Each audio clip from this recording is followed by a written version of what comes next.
Hello, my name is Melanie Dizon. I'm the Director of Education and Content at the Davis-Phinney Foundation, and I'm really excited today to be here with Doug Pickard. How you doing, Doug? I'm doing great. Thank you, Melanie. Excellent. Well, I talked to Doug a little bit about DopaBeats, and I didn't know a lot about it, so I thought, hey, we've got to have him on to talk about it. So, Doug, first, can you let us know who you are? Yeah, who you are, what you've done, your experience with Parkinson's, and how you got involved with the foundation. Absolutely. Thank you so much for having me today. My name is Doug Pickard. I live in Parksville, British Columbia, up here in Canada. That's the joke, apparently. And I've been working with people with Parkinson's for about 13, 14 years. I don't actually have Parkinson's myself. But I started off with just as a personal trainer 14 years ago, working in a health club. I met one lady with Parkinson's. Her name was Donna, and just fell in love with her. And back then, there wasn't as much talk these days about exercise and Parkinson's and the importance of exercise. Now it's everywhere, which is one of the reasons why I became associated with the Davis-Phinney Foundation, because it's, you know, Davis was a cyclist and on and on. But Donna and I worked together, and we noticed that she was feeling better with the exercise, and she invited me to come and talk with her local support group. I didn't even know there was a support group. I mean, like most people, I knew very little about Parkinson's. I knew Michael J. Fox. I knew from the movies. I knew he had it, but I didn't know much about it. So I met this group.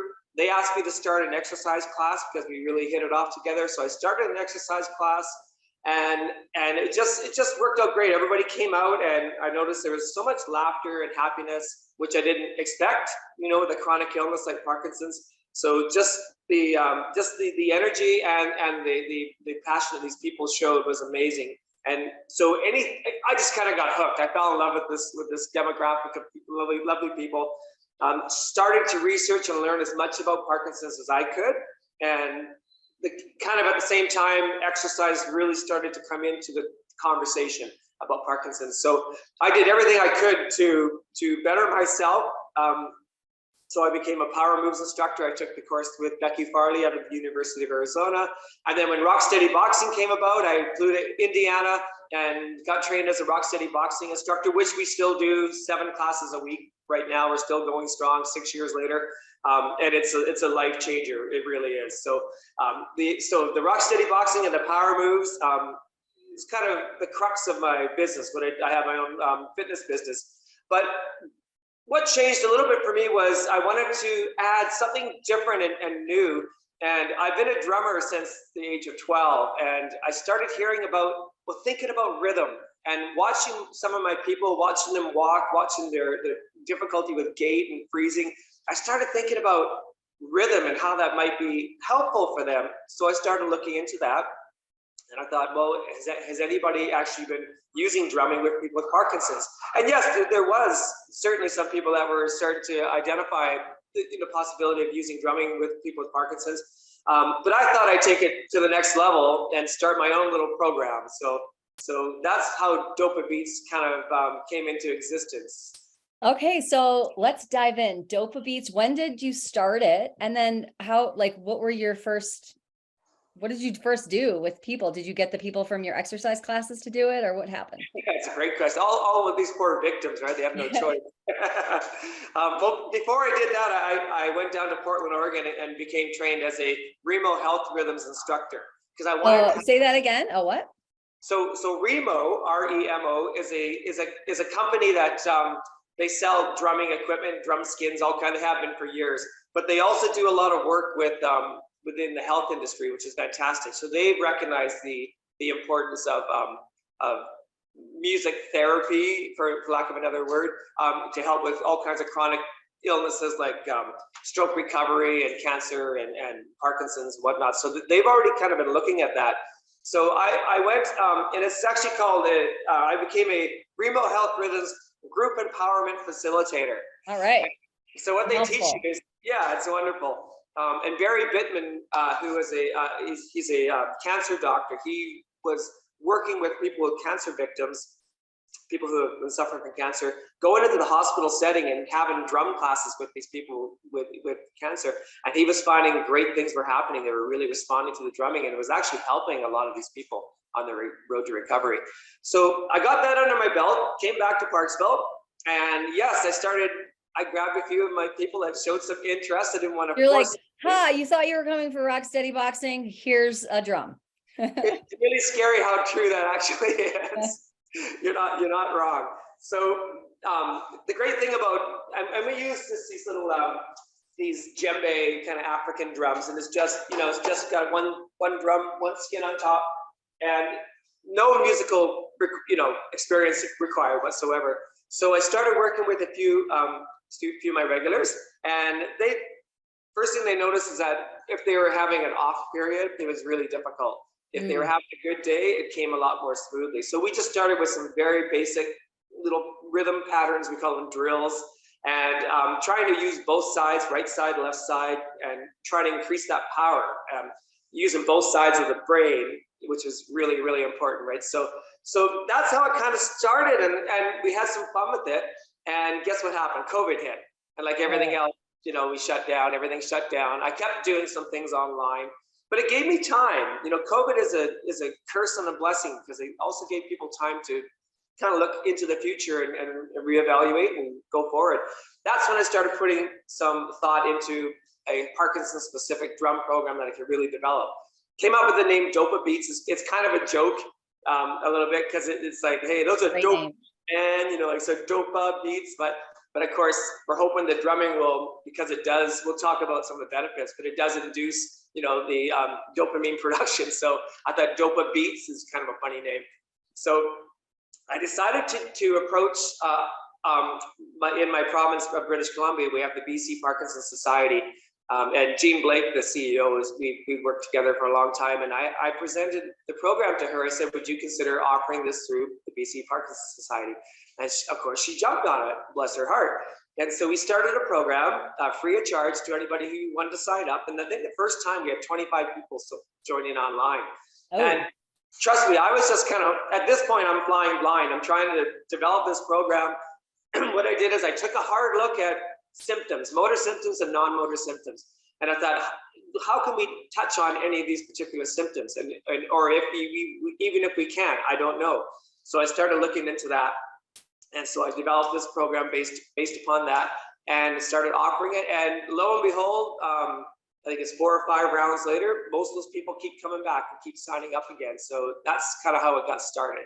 So what are they showing up with if they don't have a drum? What do they do? Just a pan or a pot, or what's happening? Almost all of them went out and bought drums. Oh, now, cool.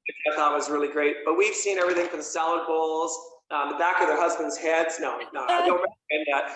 But I'm signing up for that one. Exactly. They tops of tables. Yeah. Their laps. It doesn't matter. It doesn't matter. Accessible to anyone. But I mean, now, like I say, they've come back 4 or 5 times. They've gone and invested their money into a drum, and hopefully they're playing it, above and beyond when we're meeting for classes. I think they are. I hope they are. So they can use anything. But most of them have drums now. Yes. So how long is a typical class? An hour, 1 hour. Yeah. And I mean, I'm curious, you said some people that are off, they have a harder time, but like, what is it doing for them? Is it, how does it, do you have people who have dystonia? Do you have people that, like, what's going on? What's with the hands? And then how is it transferring to other parts of the body? I thought long and hard about what the potential benefits could be. And a lot of the benefits are really subjective. Like it's really difficult to say, okay, you did this for 12 weeks and this is exactly what happened.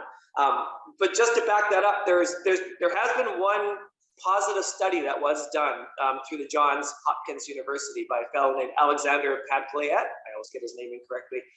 And so I kind of used what he was doing as it kind of got me excited, because he did this 12-week study doing a traditional West African drum circle where everybody sits in a circle and they play along to these different rhythms. They had a control group, so they compared them to a non-drumming group, and then they had, I think it was six or 12 people that signed up to be drummers. They started off, they did the PDQ 39 questionnaire, which is kind of a baseline, and then they did it again at the end after 12 weeks. And some surprising results that got me excited. Little things like kind of improve mobility, and their walking speed improved, which I found really interesting. Those are some of the kind of really tangible kind of results they got. But then they got all these other things like just feel good kind of things. Like one person said it felt like they were part of a community, part of a family, and which, you know, is so important for people with Parkinson's, to get off your couch and get out there and be with other people. And even though they weren't physically with other people, they're joining in each week online in this. No, that one was in person. So yes, I'm sorry. So all these kind of feel good kind of things came out of it. One person said it's nice to be part of a drumming circle instead of a drooling circle, which I thought was kind of funny. So that sense of humor again, too, right? So I kind of went with that, and I thought, well, let's see what happens with my group. And so with my group, I've been kind of watching them as they go. And here's the funny thing: I have to mute them, of course. If you have 25 people all playing the drums with I was just going to ask that. Yeah, you know, that little latency that exists in the Zoom world. So you hit your drum, and then if we're going like this, they're about half a second behind me. So you can imagine what that would sound like if we were all, and I tried it with the mics on the first time, and then no, we can't do this. So I watched them carefully, and some of them are kind of shy. This one lovely gal, I can only see the top of her head for the first 5 sessions, and eventually I got to see the rest of her. She opened up, but I can see their hands moving. And if I do something simple like this, I can watch and I can see if they're actually doing that same pattern, and if they're really having trouble. And then I'll do the old thumbs up thing, right? How are we doing, everyone? You know, and I get a thumbs up if they're following me. Trying not to do things too quickly is the problem. I have to start really slowly, and it's so difficult because I'm not getting that immediate feedback. They're all muted. I'm not hearing them. If I have a group class, I've in-house classes, I can get that feedback immediately, and I can tell, even without having to go verbal, I can tell how people are doing. But with this, I rely entirely on them. So what they're finding, I'm finding that they're able to follow it, and they keep coming back, and they seem to find that sense of community is really, really important. I'm finding that with my Zoom classes for sure. I'm getting other great comments, like their manual dexterity is improved. And one lady said that it was the first new thing that she learned since being diagnosed with Parkinson's. So this is the first thing she kind of added to her repertoire of things that she does, where everything else has been taken away, and she's added one new thing. So I thought that was really great to hear. Oh yeah. I wonder if I'm curious about the walking things. You know how sometimes when you do something for a long time, you start to dream it, right? You just, like, if you're taking a language, you start to dream in that language. And I wonder if just the repetition of doing that and hearing the drum sound, that when they start to walk, and if they have any issues, they can like actually create the metronome in their head that helps them take the steps, right? Like, I'm just wondering if part of that is transferring, is like they're sort of, oh, I can tap into that. It's like a beat, right? And I can walk. It's the rhythm of life. It always comes back to the rhythm. And I always joke about how when I was in school, I used to beat out a rhythm on my table, drove the teachers crazy, drove my mother crazy. I was always playing the drums. But I always go back to, like, I say, find a song that really makes you want to move. Like maybe it's, and sometimes we do like the disco songs, like Staying Alive. Well, you can tell by the way I use my. So I say, think about walking to a song that you really, really like. Think about that bottom bass, that bass rhythm that even nowadays, kids, when you go watch kids dance in a club, it's that boom, boom, boom. That is still there. That has been there since way, way, way back in time. And in fact, I think it was 500 BC, the shamanic ritual tribe health guys were working with drums, healing people way back then. So it's still, even now, that rhythm, that basic rhythm that starts when you're in the womb, because you hear your mother's heartbeat. That's where you hear your first beat. That is still with us, because really it's kind of like our primal sense of who we are. It's our primal sense of being.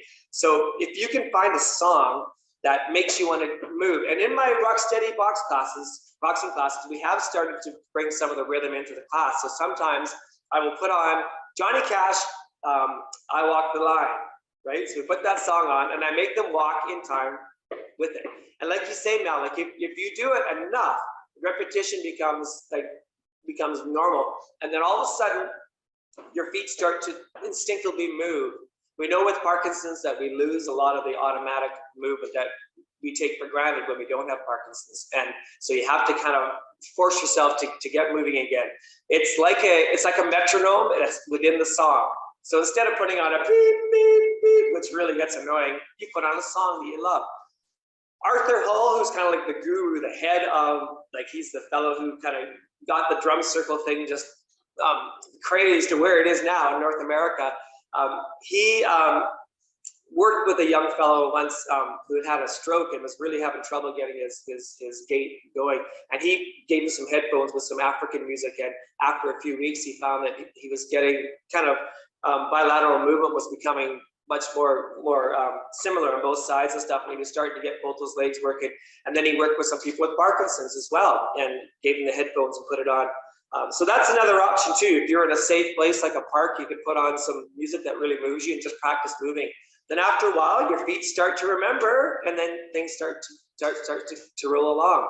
And in that study I mentioned, they found that that was a big one, was the gait speed was improving after gait taken. So something's happening. There's something that's transferring over from the drumming that they do. And in my classes, I actually do get them to stand up and march in place, and then I get them to do a little dual tasking, which is so good for people with Parkinson's. So they're marching in place, and I'll get them tapping their hands, like we're talking about the rub the belly, the dual tasking. So they're marching in place, and they're tapping 1, 2, 3, and then I'll go cha cha cha, cha cha cha. Now they're doing something different with their hands and their feet. So now I'm trying to throw them off a little bit, and then we'll do a skip, a dump, bump, bump, bump, bump. So they're changing their hand movement, but the feet just keep doing that 1, 2, 3, 4. And so that's how I try in my class to, and I think I'm the only one doing that. I'm trying, like I say, I'm just kind of creating this stuff as I go, right? But they found it difficult at first, but I can see that they're having, more success with it as it goes along. So you're absolutely right. Practice makes maybe not perfect, but a lot better with the walking. Right. So it's like an hour class, and do you do it once a week? We do it once a week. Right now it's on Wednesdays at 1 o'clock Pacific Standard Time. Okay. And how can people get involved if they want to check it out? Can they? Yeah, absolutely. We're just starting a new session actually in first week of December, but it'll continue on. People can join up anytime. And we'll probably continue to add more time options as well as I go ahead. Like I say, this is an organic developing thing that I don't have it's going to continue to grow and get better. That's where we're at right now. But they can go on my website, which is DopaBeats.org. O-R-G. And it's we'll put that on the screen, and we'll also put it in the show notes so people know where to go. And yeah, love it. Can you play a song for us, or play something for us, or do like a thing that you might do in class? You bet.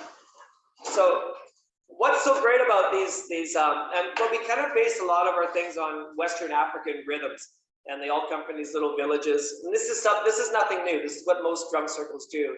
But we also do other things that I think are more specific for Parkinson's folks. For example, vocalization. We do a lot of vocalizing in the class. And we're trying to get to the point where we're going to maybe start doing more singing. It's hard to get people to sing, but they can certainly talk. So, for example, we do this thing called say it and play it phrases. And instead of just trying to learn a rhythm, we actually learn to say a phrase and then play the phrase. So we always come back to food for some strange reason. It's always about food. So for instance, one of the earliest, most basic ones is mashed potatoes. So we'll go mashed potatoes, mashed potatoes, mashed potatoes, mashed potatoes. Or we do other kind of rhythms like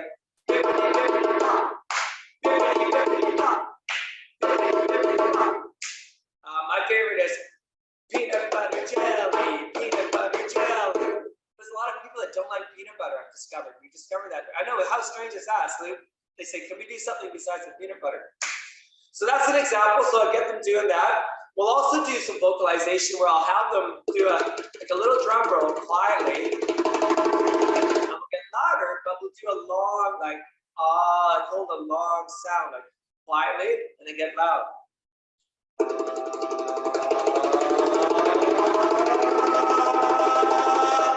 And it's a lot of fun, right? You feel silly doing it, but we have fun doing it. And again, yeah, I mean, I kind of feel like I wish I had a drum in front of me so I could be doing it. It's fun. I sent you one. Yeah. And then we'll do one last thing I'll tell you. We'll do different rhythms that we overlayer. Now, this is where it's difficult not being in the same room. And every time we have a class, I say, I wish you guys were here with me in the room so you could hear this person doing this rhythm, that person doing that rhythm. For instance, we'll go.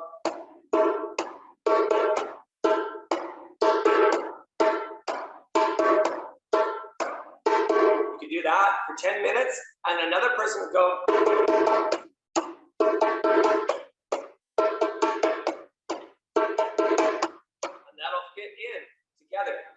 So they'll get half the group to do one rhythm, the other group will do the other rhythm, and then they'll switch over.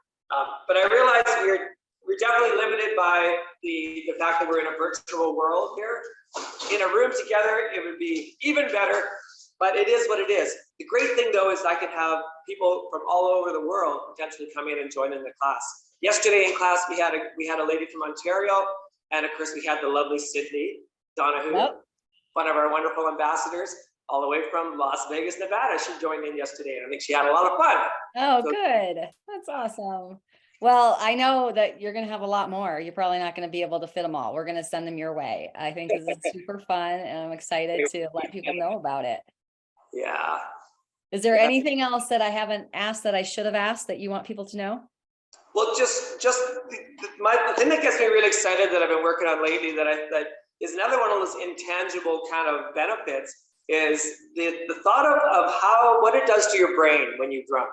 And this is a really hot topic right now. And what they're finding is that we're producing alpha waves when you play the drums.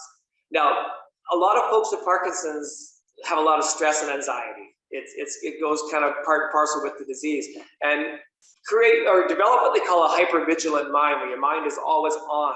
And when your mind is on, you're producing these brain waves called beta waves. And beta waves, that's what we use when we're working, when you're thinking and you're concentrating. And it's not a restful state for your brain. It's a necessary state. And we're in the beta wave state a lot of times. But those alpha waves, that's kind of when you're daydreaming, just kind of chilling, doing something you really enjoy, just sitting back, even just closing your eyes. So things like meditation, mindfulness practices, yoga, all those kind of things, guided imagery, that a lot of my Parkinson's guys think, oh, that's a foo-foo stuff. I don't want to think about that. But if you get into the groove and you're playing the drum, you can go on for like 5, 10, 15 minutes playing these different patterns. Well, your brain slips into that alpha wave production, which is really important. So I think that's one thing that hasn't really been tapped yet, is the potential of the drum as kind of as a way to relax the Parkinson's mind. Because I know lots of the fellows that come to Rocksteady, they love to come in and work as hard as they can, but they need the downtime. And maybe this is one way that we can find that people can get into that alpha state. It's so important. You know, so it's like the zone, right? And then pretty soon it's 10 minutes is over and you're like, whoa. That's right. It's that the athletes, professional athletes use that term zone a lot. It's that time when you're out for a run in the trail and you don't even realize the time's gone by. Most of us are like sucking wind and trying to get to that place. But when you get really good at it, then you can get into that zone. And I think that's something that would be really, really beneficial for people with Parkinson's. And not to mention, when you're in that alpha state and when you're playing the drums, guess what? You're producing dopamine. Isn't that incredible for someone with Parkinson's? And serotonin and all these really feel-good chemicals. So as you do that, for instance, every time I have a drum session, I feel better after I've played. Even when I was a kid, playing in my bedroom, playing my drums for an hour, drove my mother crazy again, my poor mother. But I find that I find people get really sometimes, because it's hard in an online thing, but when I drum with people, it's not uncommon to see them like, oh, that was so much fun, I just loved it, and they're just pumped up. It's like they just come back from a run. and they feel so good. And I don't know why, what's happening? What is it? What is the mechanics that are causing this kind of sense of euphoria? But it's catching it. And once you catch on and you're learning how to play these rhythms and you do it for an hour and then you get some success, it's you just feel like you're on a high. And that high is what people with Parkinson's need, right? So, and that has a bit of a residual effect. It'll take you through the rest of your day. You feel good. Yeah. Have you ever, putting you on the spot here, have you ever filmed one of your live classes so people can actually hear and see what happens when? No, but I want you now. Yes, I think you should do it. I think you should do it. It'd be kind of cool. I'll get their permission. They're all hams. I'm sure they won't mind at all. So we will do that. That's a great idea. Yeah, it's just, it might be fun for the people that do online to hear what it's like when everyone's, drum is sounding at the same time. You make me feel not very bright here. I should have done that already. Oh, come on. It's going to be great. It's going to be great. Yeah, I'll do that. I'm just gotten all fired up. I'm like, I want to see this in action. Like, this sounds really fun, Yeah, I have filmed myself playing the drums and I have that on my website, so I just so people want to practice some of these things, but I will do that. And there's some other wonderful people out there, like for instance, Christine Stevens. She's one of the lead drum circle facilitators in the United States, and she does these workshops in Joshua Tree and different places. You go for a week, or in Arthur Hall, you can go for a week in Hawaii and play the drums, and it's amazing. But they put out CDs and albums with their music and lots of how-to videos. So there's lots of interesting things. I try to direct people out to these wonderful places, and they can learn a lot from those people as well. But yes, video is coming up. All right. Can't wait.